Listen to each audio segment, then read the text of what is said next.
Hello, this is Builder Elephant, and welcome back to another LEGO review. Today, we'll be taking a closer look at the Muppets Collectable Minifigure series, set number 71033. This set came out in 2022, has 12 characters, and was designed for people 5 and up. Disney's purchase of Star Wars, Marvel, and Fox in rapid succession highlighted their ambition to take over outside intellectual property, but they've been doing this for decades. They had acquired Jim Henson's company back in 2004. With the Muppets being part of the Disney family for almost 2 decades, it's surprising we have not seen any of these characters in LEGO sets. I'm very excited that we finally get these classic characters in minifigure form.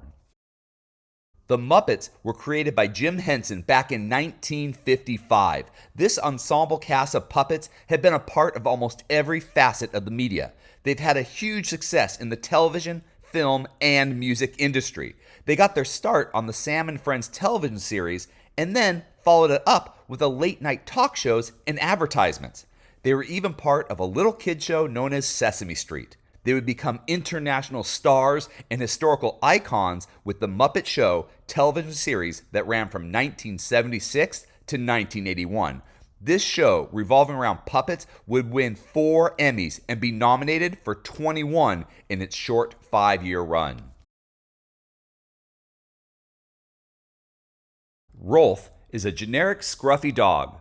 Rowlf first appeared in the 1962 Canadian Purina Dog Chow commercial. He would achieve stardom as Jimmy Dean's sidekick on The Jimmy Dean Show from 1963 to 1966.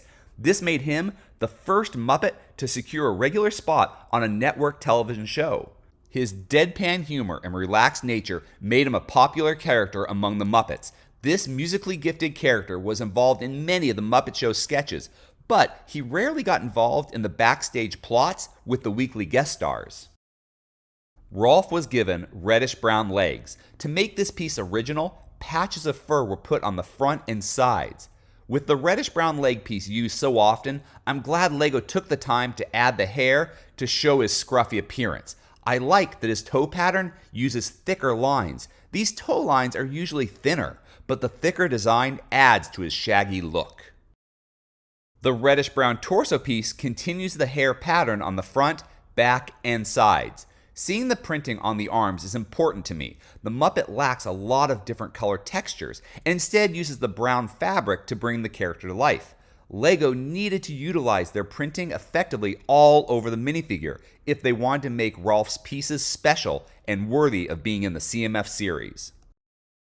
The new mold used to create Rowlf's head is perfect. The bumps and lines in the hair match the printed lines used on his body. This not only makes the character uniform, but helps the printing pop on the character even more. The long floppy ears look great. As a puppet, Rowlf's ears bouncing around are an important trait and a tool used by the puppeteers to bring the doll to life. I'm glad LEGO got this part right. The medium nougat face is a nice contrast to the darker color of his long fur. Now, it might not be an exact match to the puppet, but it's close enough using the available options in LEGO's color wheel. The round black nose and big white eyes are a perfect match to his on-screen appearance. Rowlf's accessory highlights his musical skills and is a direct reference to when he played Beethoven's Sonata No. 8 Pathétique second movement. I may have massacred that pronunciation. The white book cover piece has the sheet music printed on it. While a musician might disagree, I'm impressed with how well LEGO replicated the actual music notes. It might not be exact, but probably recognizable to someone who knows the song. Rowlf's second accessory is a bust of Beethoven. This is a great accessory by itself, but also a nice tie-in to the second time Rowlf played that song, which I will not try to pronounce again, and the bust of Beethoven kept falling asleep on his piano. The bust itself was created using a 1x2 arch jumper, a minifigure head, and hairpiece. The end result looks amazing. The arch piece and minifigure hair have been in lots of past sets, but the headpiece was made specifically for this set. One side shows the serious expression of a person immortalized in stone. The other side has the closed eyes and slight smile of a statue that has fallen asleep listening to his music. Dr. Bunsen Honeydew was created during the first season of The Muppet Show back in 1976. He was the host of the Muppet Lab sketches, where he liked to show off his latest scientific discoveries. His overexcitement caused short-sighted thinking that usually ended up in some sort of comedic disaster. His name comes from the scientific instrument called a Bunsen burner and a honeydew melon. Bunsen uses the bendable medium leg piece. While the white pants and black shoes might seem common, this is an original piece. A black line running down the right leg shows us that we are actually looking at the bottom of his lab coat. A small round circle on the top reveals the last button of his coat. The original torso piece is jam-packed with little details to match the character. The rest of the white lab coat can be seen on the torso piece. Lego took the time to add 2 pens clipped to the chest pocket. Under the lab coat, we can see Bunsen's dark tan vest, light aqua shirt, and red tie. I'm okay with the lack of any printing on the back, since the source material also had a plain white back. While his yellow-greenish hands make this distinctly Bunsen, a simple switch out could make this torso piece very useful in custom minifigure work. When a character is named after his melon-shaped head, you have to get this detail right. Thankfully, Lego nailed it. The yellowish-green color does a great job matching Dr. Bunsen and a honeydew melon. The thick black glasses are printed over a slightly raised surface. The lack of eyes is a key character trait, since it's used to show the absent-minded genius stereotype of the character. The only other printing is the small black line used for his mouth. With so little printing, it was important to get those details in the mold correct. The little ears on the side and the button chin did the job perfectly. I was shocked that Bunsen only came with one accessory. The translucent flask with dark pink liquid is a good fit for the character, but is unimpressive. Since Lego raised the price of their collectible minifigures, I've noticed an increase in the number of accessories included with the individual figures. Here, we only get one. Now, while the liquid coloring technically makes this a new piece, the change is not significant enough to make me excited. The monster scientist got a fly printed on his flask, and Dr. Hugo Strange came with 2. Beaker was introduced in 1976 during the second season of The Muppet Show. This shy character was created as a lab assistant for Dr. Bunsen Honeydew. Like his partner, he is also named after a common piece of lab equipment. Unfortunately, he's also a magnet for disaster and often falls victim to Dr. Bunsen's experiments. While on rare occasions he will use simple short words, he more often communicates with a high-pitched me sound, although merchandising usually spells it as meep. The original leg piece is mostly a yellowish-green color to show us the lower portion of his lab coat. This coloring not only replicates Beaker's outfit in the shows, but it's a great match to Dr. Bunsen's skin color. The black line running down his right leg shows us the seam of his coat, and the circle on top indicates the coat's bottom button. The gray boots look unimpressive from the front, but a side view shows us the detail Lego put into the soles of the shoe. I love how the white near the front doesn't just have a straight line and turn to black, but actually curves to give a more lifelike color blend. The torso piece has a lot of details put onto the front. It's impressive the way Lego was able to use so many shades of green effectively.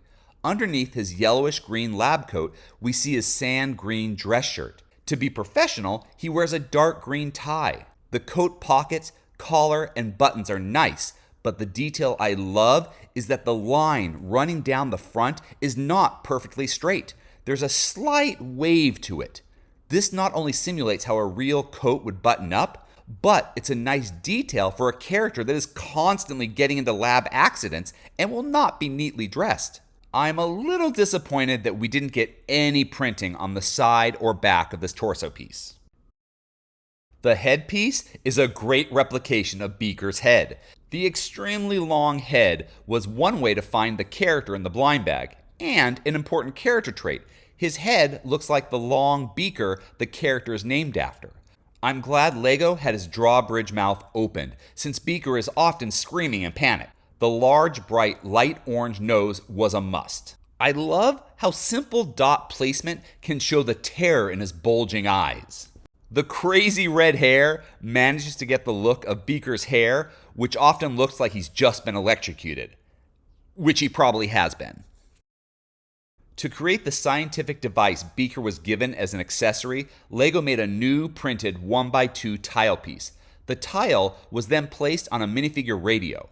The printed tile piece is very similar to a machine Beaker had in a deleted scene from a Very Merry Muppet Christmas movie. You can see the green and red bar with the needle pointing to the red. However, LEGO did not include the small yellow section in the middle. And while the movie had the button and switches on the sides of the round speaker, LEGO had to put them above and below the speaker to fit the long rectangular shape of the tile piece. Gonzo first appeared as a minor character in the 1970 special The Great Santa Claus Switch. It wouldn't take long for Gonzo the Great to become one of the main Muppets. He was originally a frustrated performing artist. His avant-garde acts would get him booed off stage. He would later become a daredevil, but no matter what he did, he took pride in his work and enjoyed everything he did to the fullest. Gonzo has never been classified as any particular creature, and he cherishes his odd uniqueness. This attitude towards loving himself for what he is runs through many storylines and offers a positive role model for viewers. Gonzo's leg piece starts his zany clothes right away. His dark tan pants are covered in reddish brown and light orange spots. His sneakers not only have black soles, but have a fun stripe pattern on the side. For a character that loves outrageous clothes, I'm glad LEGO didn't give him a simple shoe color. I was in awe at the detail put into the belt. The buckle and clasp look amazing, but the colored stripes and diamond patterns across the front was so intricate in its design for such a small area. The torso piece is even more zany than the legs. Gonzo is wearing a yellow shirt with red peppers all over the front, side, and back. These peppers are printed well enough to have been designed for a real shirt worn by people. Always one to dress up, but not boring. Gonzo has on a black tie with colorful circles in different sizes all over it. We finally get to see Gonzo's skin with the blue hands. As an unidentified creature, Gonzo had an extremely unique head. LEGO did an amazing job creating a mold to match his puppet appearance. The long, hooked lavender nose is a perfect match. Gonzo's nose shape is so iconic that LEGO had to get this part right if the rest of the figure was going to work. The yellow eyelids on his bulging eyes look great. I actually didn't like the tufts of hair on the top of his head. They're too thick and short for my liking. They seem more appropriate for the Looney Tunes characters we saw a few CMF series back. Gonzo's hair is long and wiry. It's also thinly dispersed and not thick at all. For his accessory, Gonzo comes with the love of his life, Camilla the chicken. Camilla has been on the Muppets for a while. She wasn't mentioned by name until episode 305 and would not become romantically involved with Gonzo until episode 318. The mold used for Camilla has been used in a lot of other LEGO sets. The white feathers with red comb and wattle had already been seen in 15 sets alone. However, Camilla would have special attention put into her eye printing, making it an original piece. Rather than just getting a black dot for her eyes, Camilla was given long eyelashes and blue eye shadow.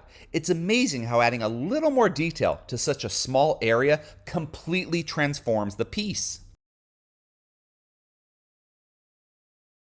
Kermit the Frog was originally created back in 1955 for the Sam and Friends television show. He would go on to be one of the original Sesame Street Muppets and the central character to the Muppet Show television series. This everyman character was originally voiced by his creator, Jim Henson, and became the mascot of the Jim Henson Company. Kermit is an easygoing and natural leader. He attempts to keep all these zany characters around him together, and every now and then it becomes a little too much and he blows his top. Kermit would be given the medium bendable legs in a lime green color. These solid colored legs would have no additional details, but it's the first time this piece would come in the bright green color. I'm glad LEGO used these medium-sized legs. They give the minifigure posability, but make sure he's shorter than a human-sized character. The matching line torso is also an original piece, but this time it's thanks to the pointy yellowish-green collar printed around the neck. This printing can be found on the front and back of the figure. I was actually surprised that the collar was printed on the minifigure itself. I was expecting this to be a separate paper piece. This is probably because the physical Muppet has the collar separated from the doll itself. Shading on the side helps give the slender look of his puppet form. The unique mold created for Kermit's head is a great match to the character. The pupils are a perfect recreation of the one used on the Muppet.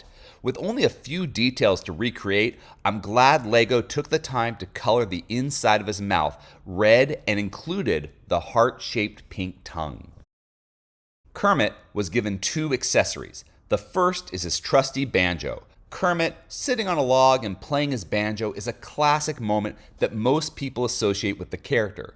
Since no other guitar pieces fit the unique instrument's shape, LEGO made a brand new mold for our singing frog. From the brackets around the side to the tuning pegs on the headstock, LEGO took the time to include all those important details to make this piece instantly recognizable. Kermit also comes with a rainbow tile piece. This is a nice reference to the 1979 hit song Rainbow Connection. This rainbow tile is also an original piece. It's very similar to the Bear Costume Guy rainbow accessory from Series 19, but that rainbow used more pastel shades and Kermit's are more of a base coloring.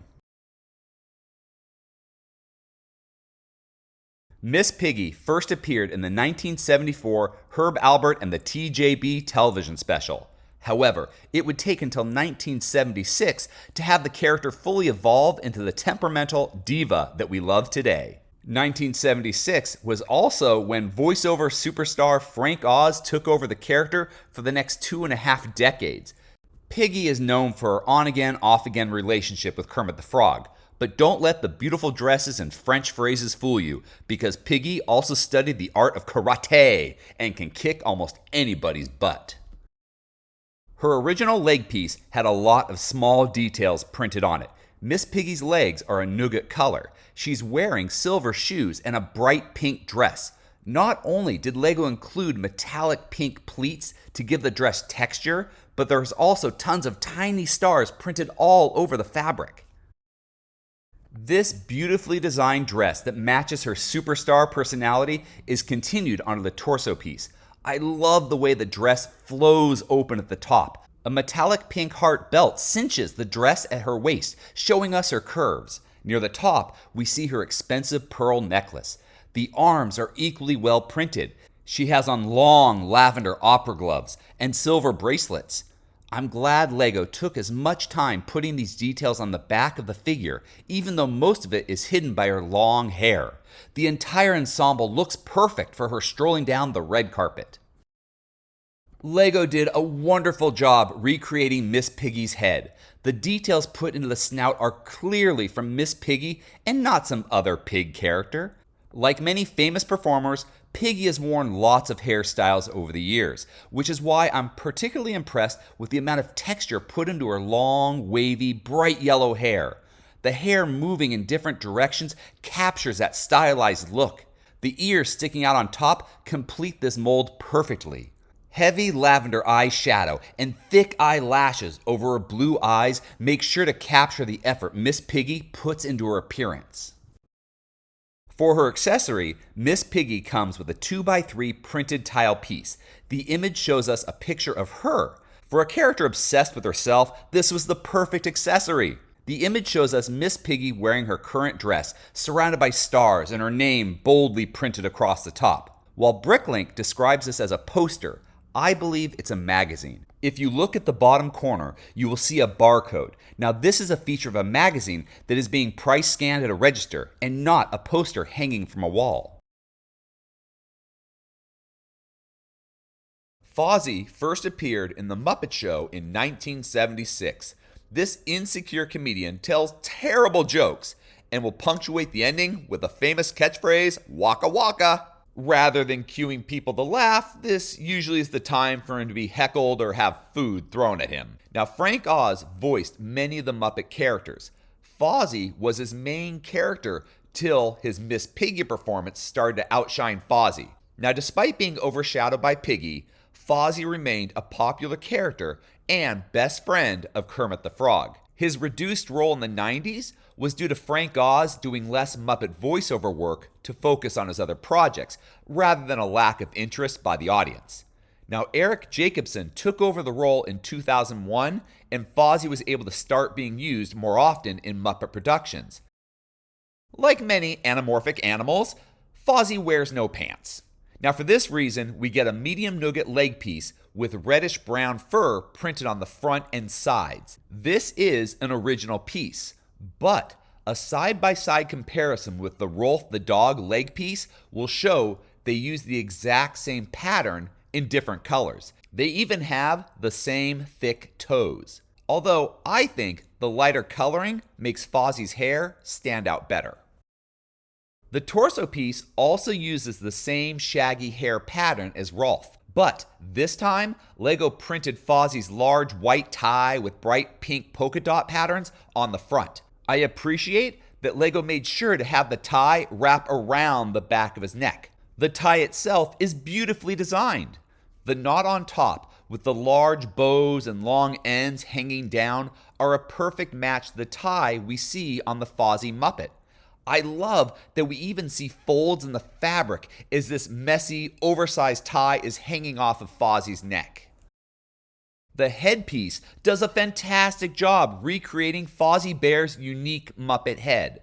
Instead of printing, we see the patches of fur molded into the plastic on the cheeks, ears, and back of the minifigure. I particularly like how the ears are not perfectly round, but have the bumps to create the illusion of shaggy fur. The open mouth looks like Fozzie has just told a joke and is waiting for the laughter that will never come. The large pink nose was a must. The printing on the bulging eyes brings life to the character. Fozzie's classic pork pie hat is attached to the headpiece. Fozzie's accessories are not unique, but a great fit for the character. The common banana piece is perfect for Fozzie's stand-up comic character. The banana is a classic comedic prop and one that Fozzie has often used. He was also given a microphone and stand. Now, the stand is the exact same build we saw in the 2018 LEGO Batman Minifigure Series 2 with the Black Canary. Fozzie's microphone comes in all black, while the Black Canary had a metallic silver top. The all black microphone is the most common color type, so it would have been nice to get a unique coloring for this collectible minifigure, but that's just me being super picky. Animal first appeared in the pilot episode of the Muppet Show Sex and Violence back in 1975. Animal is the wild and furious drummer of the Dr. Teeth and the Electric Mayhem Band. He had to be chained to his drums because his musical outbursts are extremely violent. This crazy drummer usually spoke in grunts and guttural sounds, but would sometimes use simple phrases. His gravelly laugh is instantly recognizable as belonging to this wild animal. Frank Oz was the original voice who performed Animal, and according to Oz, Animal's character could be summarized with 5 simple words: sex, sleep, food, drums, and pain. What's not to love? No wonder Animal's primal instincts won over the audience and made him a favorite of the Electric Mayhem Band. Somehow, he even worked as a Muppet Baby. Animal is wearing his tattered brown pants and rope belt. The ripped bottoms have a great zigzag pattern on the front, but the side is a simple straight line and the back only has the brown curve over the bottom leg hole. His bare orange feet and lower legs are exposed on the bottom. I love the white rope belt. Not only do we get the braiding of the thin rope holding up Animal's pants, but they also included the frayed ends, an important detail for the character's wild look. The torso piece continues this amazing attention to detail. The tiny red and yellow vest is held together with yellow strings neatly tied by bows. The flame pattern is the perfect design for our performer. Now, as a kid, I never appreciated how this outfit was able to straddle the line between rocker and circus freak so flawlessly. I love how the gold outline on the flames found on his sleeves has a 3D effect. While we didn't get the chains making sure Animal doesn't go on a rampage, we did get the spiked metal bands around his arms and neck. I'm glad the collar went around the front and back of his neck. The headpiece did an amazing job capturing the Muppets' features. The crazy beard, the wild eyes, and untamed eyebrows capture the character perfectly. Now, rather than having his hair messy all over, Lego decided to do his slicked back hairstyle. Clearly, he has not started his drum solo yet. You can see the long strands of thick hair comb backwards. They even took the time to put orange eyelids underneath those large eyeballs. I'm glad Lego printed the tongue and teeth inside the mouth. Now, if I had to find something to nitpick, it would be the nose. I wish the shade of red used would have contrasted with the hair a little more. The Animal minifigure may have only required 3 pieces to assemble, but his accessories took 13 pieces. Yes, I'm including the stand and 2 wands in that count. The 2 dark tan wands we see in the Harry Potter theme were used as Animal's drumsticks, and are a big improvement over the 3L bars that would normally be used. The drum itself took 10 pieces to build. Everything about this build is fantastic. The drum is built around a 2x2 round brick with pinhole. This acts as the bass drum. The metallic gold inverted radar dish was placed on a minifigure signal paddle that was attached to the back. The smaller tom drum was placed on a 1L bar with an angled hollow stud to make it slightly tilt toward the drummer. Round white tile pieces were used for the batter heads. The piece that makes this drum set spectacular is the printed 2x2 round tile. The large mouth with 1 gold tooth shows us that this drum belongs to no other musical group but Dr. Teeth and the Electric Mayhem Band. Waldorf and his best friend Statler are the 2 old guys in the stage left balcony box of the Muppet Theater. These grumpy old men have been heckling the Muppets since 1975 pilot episode Sex and Violence. While Waldorf usually appears with his taller friend Statler, he has had several solo appearances. Once, he went backstage by himself to convince John Denver not to appear on the show. Earlier versions of the Muppets had him as an absent-minded company executive named P. Fenton Cosgrove. It wasn't until doing research on the Muppet minifigures that I learned the shorter, grumpy old man was Waldorf. Not only did I learn that he was named after the famous Waldorf Astoria Hotel in New York City, but that he also had an ex-wife named Astoria. It's facts like this that make me love doing research for these Lego reviews. Believe it or not, this medium bendable leg piece is an original piece. The solid dark brown pants would be rather plain, but by adding the black shoes, Lego elevated this piece to the next level. The dress shoes are a nice addition for a man dressed in his best clothes to attend a night at the theater.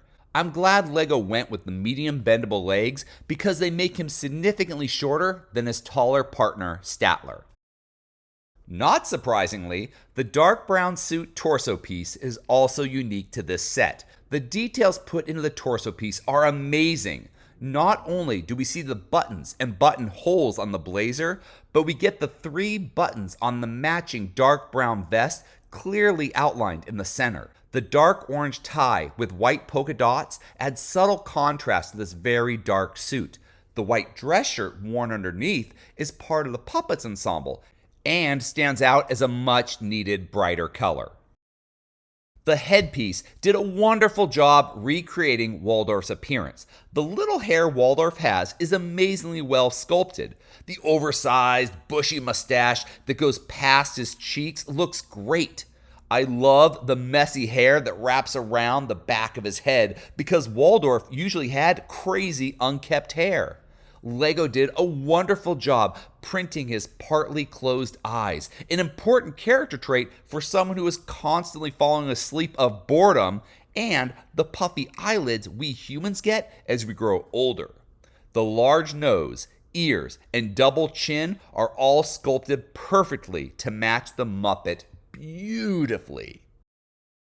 I have a love-hate relationship with Waldorf's accessories. I absolutely love the 3 Z's printed on the white 2x2 tile piece. This is a direct reference to the Muppet Show and the snoring signs Waldorf and Statler hold up to show their boredom of a performance. I hate the teacup and saucer. The overuse of the teacup in the CMF series has become a pet peeve of mine. 99% of the time it feels uninspired, and we're lucky if it's even loosely tied to the character. Now, off the top of my head, I thought of having a cane, a playbill, or even another Z sign to share with his friend Statler. The teacup was definitely uninspired. Statler is part of the famous elderly duo from The Muppet Show known in pop culture as the 2 old guys in the balcony. Statler loves heckling from the stage left balcony box in the Muppet Theater with his best friend Waldorf. They have been doing this since they first appeared in the Muppet Show pilot back in 1975. While they're mostly seen together, Statler has made a few solo appearances without his buddy. The most famous incident was in the Vendaface sketch, where Statler uses the machine to get a facelift. Of course, all that happens is getting his oversized chin pushed into his mouth. I never knew the individual names of the grumpy old Muppets before this CMF series was released. I know now that the taller of the two is Statler, and he was named after the Statler Hotel in New York City. To make sure Statler was taller than his friend Waldorf, he was given the standard size minifigure leg piece.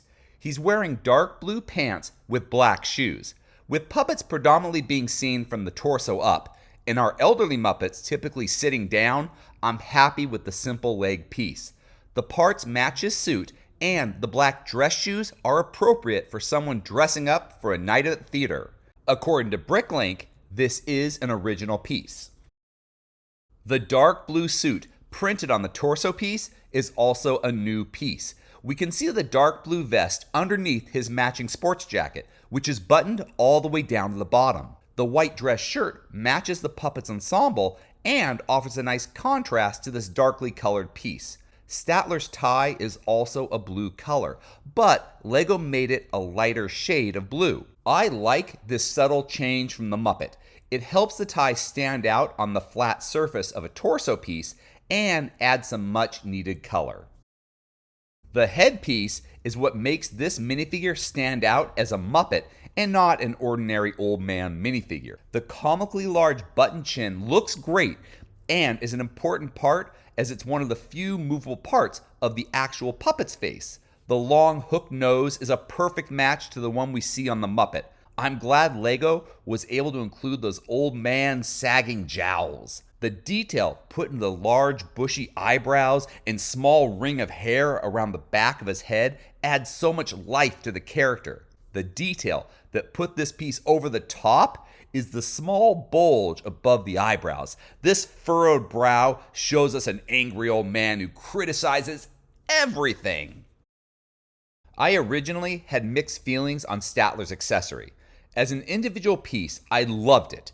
The white laptop, made from the book binding and book cover, has a nice modern feel compared to the typical black coloring. The printed keyboard tile piece is relatively common but essential in making this a computer and not a book. The printing of Scooter on the inside was amazing. First, the printing makes this an original piece that will probably never be seen again. Second, it's instantly recognizable as a computer screen even without the other pieces. Most importantly, it included Scooter into the first round of collectible Muppet minifigures. Now, looking at the figure as a whole, this sleek, new electronic device seemed out of place for our cranky old man. However, upon doing my research, I learned that in 2005, Statler and Waldorf reviewed real movies in a bi-weekly sketch featured on movies.com called From the Balcony. For me, this justifies giving Statler a laptop and made me fully on board Lego's choice. The Swedish Chef first appeared in the Muppet Show Sex and Violence. This was one of the 2 pilots filmed for the Muppet Show back in 1975. The character almost always begins his sketches singing a song in a Swedish gibberish, and then ending it with a bork, bork, bork.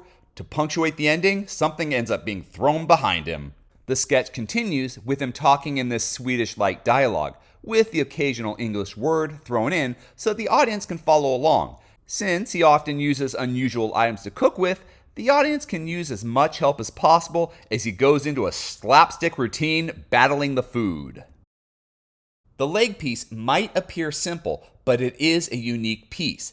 The white top is his apron, the sand blue is his pants, and the brown represents his boots. Now, if you look at toys and merchandise, his pants are usually plaid. However, we rarely see below the waist in the show, so I'm okay with this slight inaccuracy. Plus, this makes the part more versatile for custom minifigure work.